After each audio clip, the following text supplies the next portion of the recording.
നമസ്കാരം. ന്യൂസ് കേരള പ്രധാന വാർത്തകളുമായി CK നാസർ കാഞ്ഞങ്ങാട്. വയനാട് ദുരന്തത്തെക്കുറിച്ചും നിലവിലെ സാഹചര്യത്തെക്കുറിച്ചും പ്രധാനമന്ത്രിയെ ബോധ്യപ്പെടുത്തി സംസ്ഥാന സർക്കാർ. പ്രാഥമിക വിവരങ്ങൾ അടങ്ങിയ നിവേദനം മുഖ്യമന്ത്രി പിണറായി വിജയൻ കൈമാറി. കേരളം കണ്ട ഏറ്റവും വലിയ ദുരന്തമാണ് വയനാട്ടിലുണ്ടായതെന്നും പ്രാഥമിക സഹായവും ദീർഘകാല സഹായവും വയനാടിന് ആവശ്യമാണെന്നും പ്രധാനമന്ത്രിക്ക് മുന്നിൽ മുഖ്യമന്ത്രി പിണറായി വിജയൻ ചൂണ്ടിക്കാട്ടി. വയനാട് ഉരുൾപൊട്ടലിനെ ദേശീയ ദുരന്തമായി കാണണമെന്നും പ്രത്യേക പാക്കേജ് അനുവദിക്കണമെന്നും പ്രധാനമന്ത്രിയോട് മുഖ്യമന്ത്രി പിണറായി വിജയൻ ആവശ്യപ്പെട്ടതായി മന്ത്രിസഭാ ഉപസമിതി അറിയിച്ചു. വയനാട്ടിൽ ദേശീയ ദുരന്തമുണ്ടായ സ്ഥലത്തെ തെരച്ചിൽ, കെട്ടിടാവശിഷ്ടം നീക്കൽ, ക്യാമ്പുകൾ തുടരാനുള്ള സഹായം എന്നിവ നൽകണമെന്ന് പ്രധാനമന്ത്രിയോട് മുഖ്യമന്ത്രി പിണറായി വിജയൻ അഭ്യർത്ഥിച്ചു. പുനർനിർമ്മാണം, തൊഴിൽ, വിദ്യാഭ്യാസം എന്നിവയിൽ സഹായം നൽകുന്നത് പരിഗണിക്കാമെന്ന് പ്രധാനമന്ത്രി ഉറപ്പു നൽകി. ഉരുൾപൊട്ടലുണ്ടായ നാശനഷ്ടങ്ങളിൽ കൂടുതൽ കൃത്യമായ കണക്കുകൾ വെളിപ്പെടുത്തി പ്രധാനമന്ത്രിക്ക് മെമ്മോറാണ്ടം നൽകും. തിങ്കളാഴ്ച ഡൗൺ സ്ട്രീം കേന്ദ്രീകരിച്ച് പൂർണ്ണ തെരച്ചിലുണ്ടാകുമെന്നും വയനാട്ടിൽ ഉരുൾപൊട്ടൽ മേഖലയിൽ തുടരുന്ന മന്ത്രിസഭാ സമിതി അറിയിച്ചു. വയനാട്ടിലെ ദുരിതബാധിതർക്കായി വേണ്ടതെല്ലാം ചെയ്യുമെന്ന് പ്രധാനമന്ത്രി നരേന്ദ്രമോദി ഉറപ്പു നൽകിയെന്ന് കേന്ദ്രമന്ത്രി സുരേഷ് ഗോപി പറഞ്ഞു. ഹൃദയം വിങ്ങിയാണ് പ്രധാനമന്ത്രി മടങ്ങിയതെന്നും സുരേഷ് ഗോപി പ്രതികരിച്ചു. മുമ്പെങ്ങുമില്ലാത്ത വിധം ഈ ദുരന്തം പരിഗണിക്കുമെന്നും സുരേഷ് ഗോപി പറഞ്ഞു. ഉരുൾപൊട്ടൽ ദുരന്തത്തിൽ വയനാടിന് പ്രത്യേക സാമ്പത്തിക പാക്കേജ് കേന്ദ്രം നൽകണമെന്ന് പ്രതിപക്ഷ നേതാവ് VD സതീശൻ ആവശ്യപ്പെട്ടു. പ്രധാനമന്ത്രിയുടെ സന്ദർശന ശേഷം അതിൽ പ്രതീക്ഷയുണ്ട്. വ്യക്തമായ മുന്നറിയിപ്പ് നൽകാൻ സംവിധാനമുണ്ടാകണം. പുനരധിവാസം ഉറപ്പാകണം. ഭാവിയിൽ ദുരന്തങ്ങളിൽ ഇത്രയും ജീവൻ നഷ്ടപ്പെടില്ലെന്ന് ഉറപ്പുവരുത്തണമെന്നും VD സതീശൻ പറഞ്ഞു. വയനാട് ദുരന്തത്തിൽ മരിച്ച 4 പേരുടെ മൃതദേഹങ്ങൾ കൂടി ലഭിച്ചതായി മന്ത്രി കെ രാജൻ. ഇതോടെ ദുരന്തത്തിൽ 427 പേർ മരിച്ചെന്നും ഇനിയും 130 പേരെ കണ്ടെത്താനുണ്ടെന്നും ദുരിതാശ്വാസ ക്യാമ്പുകളുടെ പുനരധിവാസം എത്രയും പെട്ടെന്ന് സാധ്യമാക്കുമെന്നും മന്ത്രി പറഞ്ഞു.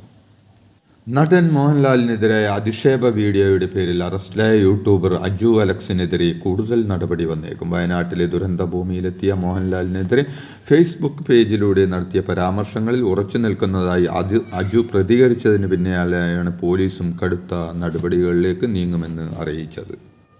ഹിഡൻബർഗ് റിസർച്ചിന്റെ പുതിയ വെളിപ്പെടുത്തൽ പുറത്തുവന്നു. ഇത്തവണ ആരോപണം സെബി ചെയർപേഴ്സണെതിരെ. സെബി ചെയർപേഴ്സൺ മാധവി ബുച്ചിനും ഭർത്താവിനും അദാനി ഗ്രൂപ്പിലേക്ക് പണമെത്തിയ നിഴൽ കമ്പനികളിൽ നിക്ഷേപമുണ്ടായിരുന്നുവെന്നാണ് ഹിഡൻബർഗ് കണ്ടെത്തൽ. അദാനിക്കെതിരായ അന്വേഷണം സെബി മന്ദഗതിയിലാക്കിയതിന് പിന്നിൽ ഈ ബന്ധമെന്നും ഹിഡൻബർഗ് റിപ്പോർട്ടിലുണ്ട്. സെബി ചെയർപേഴ്സൺ മാധവി പൂരി ബൂച്ചിനെതിരായ ഹിൻഡൻബർഗ് റിസർച്ചിന്റെ വെളിപ്പെടുത്തൽ ചോദ്യങ്ങളുമായി ലോക്സഭാ പ്രതിപക്ഷ നേതാവ് രാഹുൽ ഗാന്ധി. മാധവി പൂരി ബൂച്ച് ഇതുവരെ രാജിവെക്കാത്തത് എന്തുകൊണ്ടാണെന്ന് രാഹുൽ ഗാന്ധി ചോദിച്ചു.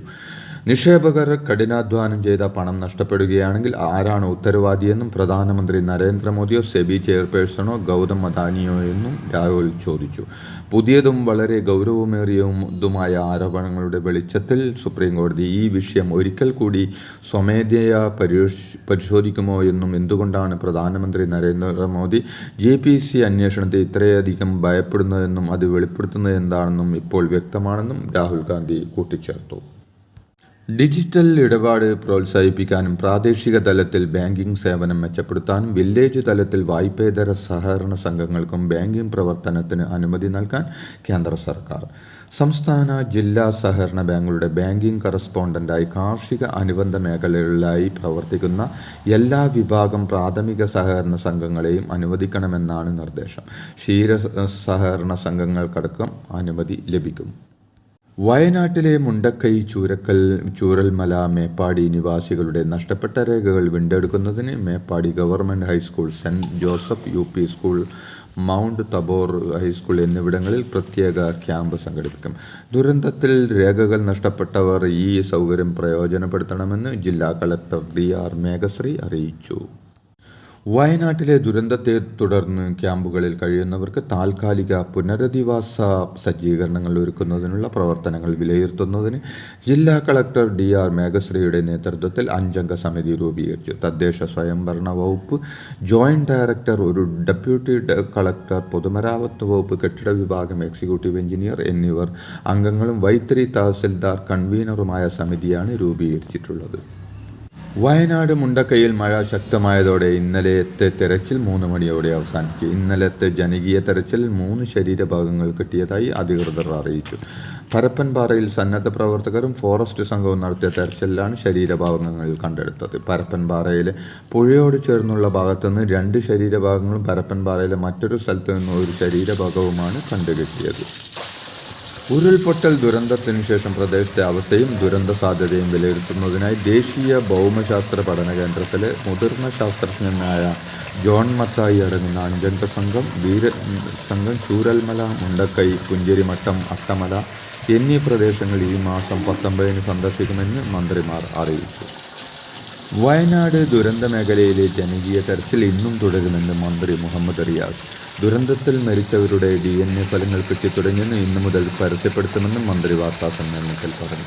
ഇന്നും നാളെയും ചാലിയാറിൽ വിശദമായ തെരച്ചിൽ നടത്തുമെന്നും അദ്ദേഹം അറിയിച്ചു. ഉരുൾപൊട്ടൽ ദുരന്തത്തിൽ 229 പേരുടെ മരണമാണ് ഔദ്യോഗിക കണക്കിൽ സ്ഥിരീകരിച്ചത്. 178 പേരുടെ മൃതദേഹങ്ങൾ തിരിച്ചറിഞ്ഞു. 51 മൃതദേഹവും 200ഓളം ശരീരഭാഗങ്ങളും തിരിച്ചറിഞ്ഞില്ല. കാണാതായവരുടെ കരട് പട്ടികയിൽ ഇപ്പോൾ 130 പേരാണ് ഉള്ളത് എന്നും മന്ത്രി വിശദീകരിച്ചു.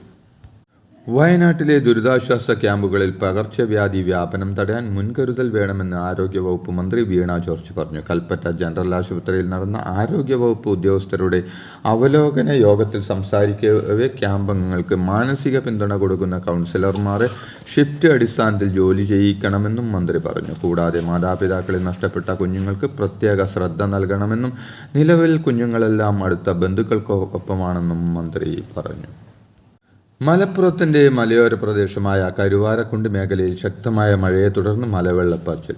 ഒലിപ്പുഴ, കല്ലമ്പുഴ തുടങ്ങിയ പുഴയിലും തോടുകളിലുമാണ് വലിയ മലവെള്ളപ്പാച്ചിലുണ്ടായത്. കേന്ദ്ര കാലാവസ്ഥാ വകുപ്പ് മലപ്പുറത്തും പാലക്കാടും ഇന്ന് ഓറഞ്ച് അലർട്ട് പ്രഖ്യാപിച്ചിട്ടുണ്ട്. ഇതോടെ ഇന്നത്തെ പ്രധാന വാർത്തകൾ സമാപിച്ചു. നന്ദി, നമസ്കാരം.